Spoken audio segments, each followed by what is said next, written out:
Woohoo! Woo! Ow, ow, ow! I'm at work and these guys are catching fish right out from it. Oh, baby. Might be time to get the waders wet. This is it. This is it before June 28th. June 20th. This is how you do it, I think. I don't know, you guys tell me. We got this boat here. We got to get it down there. So I say just tip it up and let it ride on the grass. See what that looks like. If you, there you go. Just send it, just push it hard and let it go. Yeah, send that baby. Woo! Watch out for the trailer. Yeah, there you go. That's how you do it. Now the trailer's gonna come back down, so watch out for it. Again, just pull the boat off of it and let it fall down. There you go. Ah, yeah. Yeah, dude. I think that's how you do that. Is that how you guys do that? I don't know. We got a little ways to push it. Let's see if we got two horsepower right here. See if it'll go. Yeah, there we go. Okay. Yeah.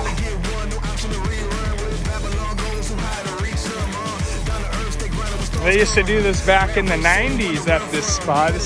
Hold on now. It's tied to that rope right there. Just flip it up out of the way. Yeah. All right. Yeah, just push it off over the edge. I think it's good.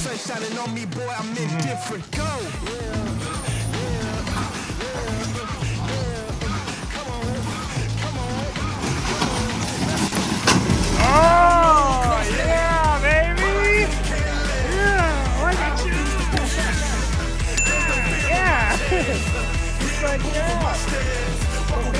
Okay. Now we're about to get her wet. I'm gonna go find some oars. We'll have her ready. Yeah, baby. Kasilof River 2024. These guys are slaying those sockeye right now. It's June 28th. The whole center of this river is just full.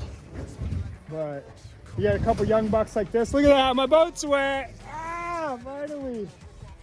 Finally. Woo. See? The plug's in, right? Yeah. Yeah, man. Good job. We'll get you some oars. Send you down the river. All right, we'll try to get you an update of how well they do. I'm still working on putting a deck together. Check that out. The boat's wet, guys. Yeah. Oh, I wanna feel something. I just wanna breathe again. Dive into the deepest.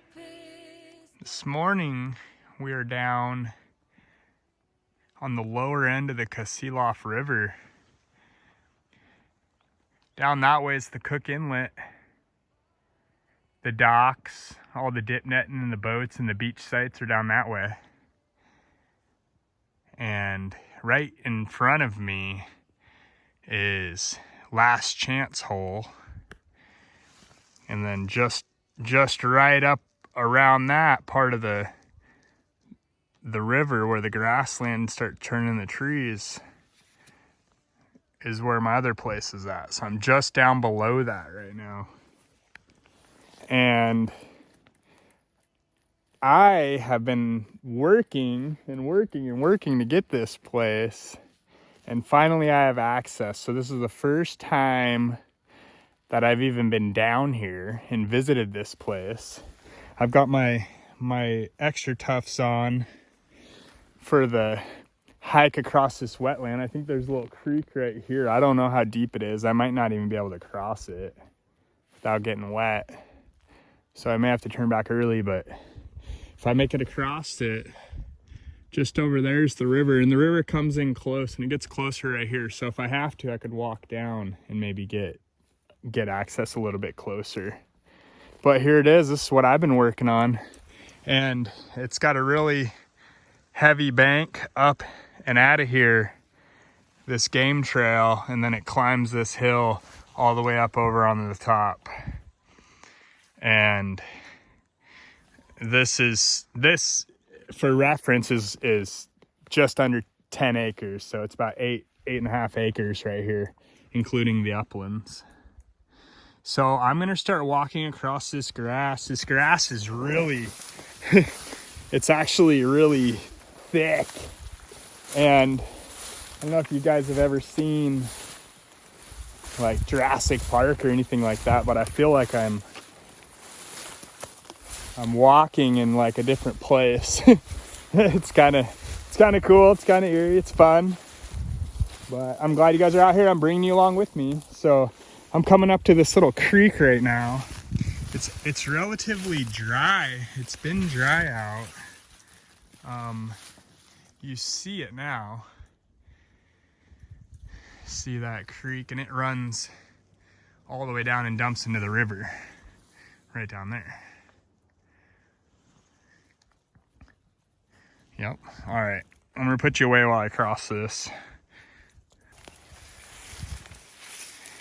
Okay, here's first look. Oh. Okay, it's a lot closer than I thought. I thought it'd be more of a cut bank and steeper. That's nice. That grass goes all the way down to the water. So that might be a nice spot to stand on. This, I don't know how squishy it is. And then the river turns and runs out that way, but you got a little fork here, and then up over there there's another fork, so I'm gonna walk up there and see what that looks like. Check it out. Oh look, there's a drift boat coming through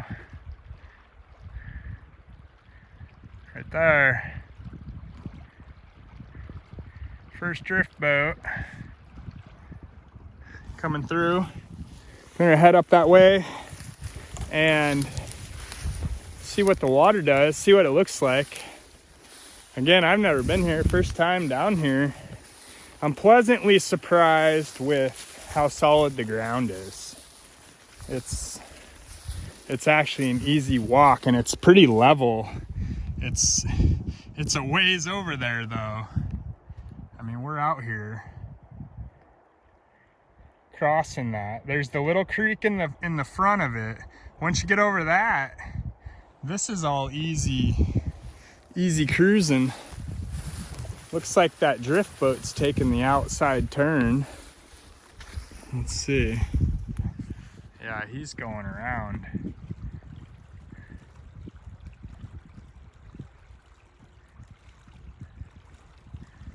So we'll scoot up this way and we'll see what it looks like a little bit further upriver here. Try and get a line wet. I actually think I might be able to get some fishing in down here. And the tide is coming in. I'm a little early and I don't have a lot of time to spend down here right now.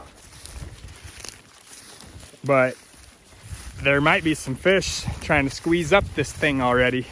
If you ever fish on the Kasilof, you know that it's very tidally influenced, I should say. The fish love to shoot in with the tide, and the lake's less than 20 miles up river, so they just scream on through. But as we get a little closer here, we'll get rigged up, see if there's some fish out here in the water. Okay, rolling up to the top of this parcel, and looks like there might be a little bit of a muddy beach area and then some grass right below that tree. And that could be the spot. There's a little knoll up there a little further. Wonder if that's got anything on it. Right here's the bottom of last chance hole. We'll see if it's fishing.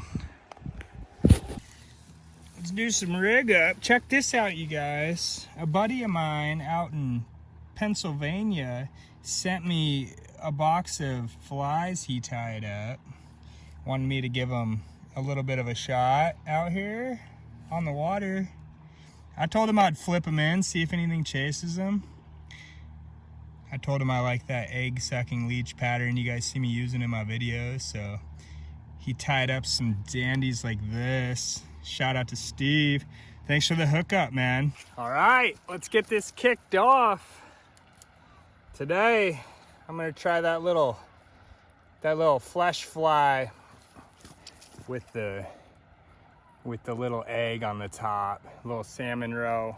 I got about a 4.5 foot leader that runs into a little split shot setup like that, hanging off the tail of my knot to some swivels. And I'm gonna flip this out here. This is the first time I fished this spot ever. So here's my first cast. Wish me luck.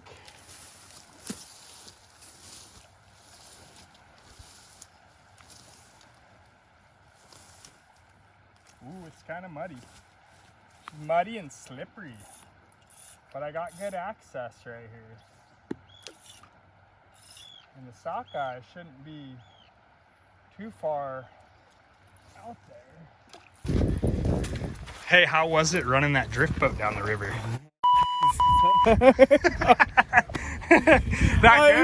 It was an adventure, man. It was an adventure that I would never wish on somebody else doing it for the first time down there and being scared. So terrifying. Yeah, terrified. That's a good word for it. The boat was kind of out of control for the entire trip. It made me not want to fish the rest of that evening, but I'm glad I had the persistence. I had another guy tell me hey, I'm catching kings up here, and so I'm glad I came back. And we were told we were at the wrong spot, so now we're at a different spot, and we're gonna go try that spot right now. And see if we can't get on one of these king salmon, hatchery only, up here at the campground. And it's almost 4th of July, so this place is buzzing. Yep. Anyway, we're gonna go get hooked up. So when you're going down to the Crooked Creek campground to go fishing, it's a really accessible place. It has these landings like this all over, and it leads you right down into the water where everybody's fishing. And then most everybody has chest waders on, but like me, I'm fishing with these hip boots, so you're waterproof like just up to here if you haven't seen these. And that's kind of nice because it's super handy. But look at how nice this water is down here. Just no excuses. Strap the baby on, and head out to the river. If you're making up excuses and not catching fish, guess what? The fish are gonna be gone. King salmon, July 3rd out here. Good little tug on the head. Right on the rock.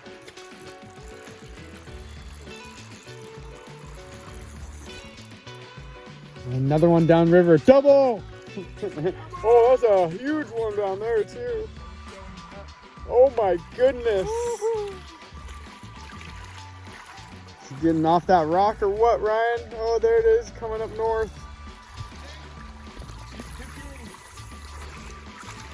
That was a nice one.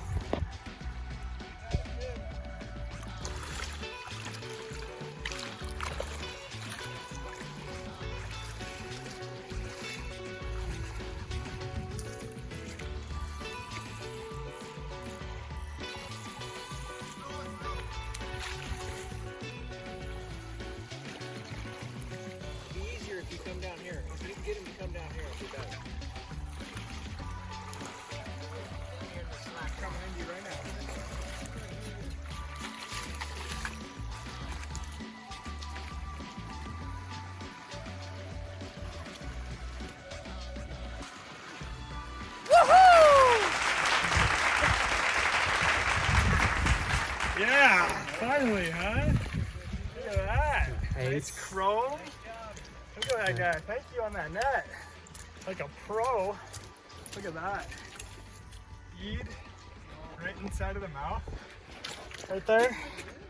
Look at that. It's probably 8-pound fish. I don't know. These things right here at this time of year. Is it king or red? It's king salmon. Yeah. Yeah. Look at that chrome fish right there. 2024, guys. Wow. All right. Finally made it out to the river. I've been working on everything, all my projects all summer long. I haven't been able to get out and fish, but I did. I came down to the Kasilof River where the king salmon are still coming in, and they're nice and chrome. Hatchery fish only. Right there, missing that adipose fin. You could see these spots on the tail and the chrome. These fish right here are the best eating fish they got coming out of these rivers. These little king salmon. But the bite's on right now. There's quite a few people down here fishing. This guy's got another one on the corner down there. Got a fish on. He's walking down. Oh, it's out there in the big current splashing. Got the net man down on the corner. There's fish coming in though. And boy, am I happy. I'm gonna get to throw some fresh king salmon on the grill. Look at that pretty fish. All right. So I almost forgot to let you guys know, when you catch these hatchery kings, they don't want you to fillet them down by the water. You need to be able to prove that it's a hatchery king, so you have to keep them intact so you could show off that they don't have their adipose fin anymore. So when you do this, you got to take them home, and don't forget a bag to put them in.